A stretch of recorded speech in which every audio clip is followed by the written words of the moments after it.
আজ আমাদের স্কুলে এই যে অন্তরিতা, আমরা আজ আমাদের রেজাল্ট, এই যে অনন্যা,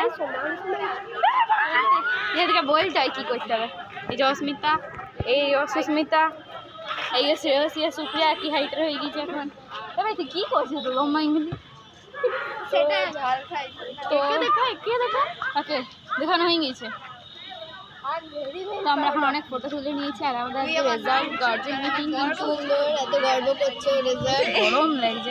আর এই যে পিছনে বাবা আছে, আরে ভাই বাবা হাতে দেখাই দিতে, এই অরেঞ্জ কালারের ড্রেস পরে জামা পরেছে, হাতের নীলানো ড্রেস। তো গাইস এরে হাই তো গাইস আমাদের রেজাল্ট পেরিয়ে গেছে, আমরা এখন যাচ্ছি পাউরি। অঙ্কিতা খুব ভালো রেজাল্ট পেয়েছে, এর বিশাল কারণে আনন্দতে মেতে বেড়াচ্ছে। এ অস্মিতা, আরে অস্মিতা, এই এখন ঘর গিয়ে লগ তামাশা হবে, ঝাঁটা পিঠা খাবে, জুতা পিঠা খাবে। মা আসছে কিন্তু মা আসে নাই। এই গাইস মনে হইলো অস্মিতা দাদা বসে গেছে। হ্যালো গাইস, দাদা চলো টাটা গাইস, বাড়ি যেয়ে দেখা হবে, বাড়ি দেখা হবে। আজ এখানেই শেষ।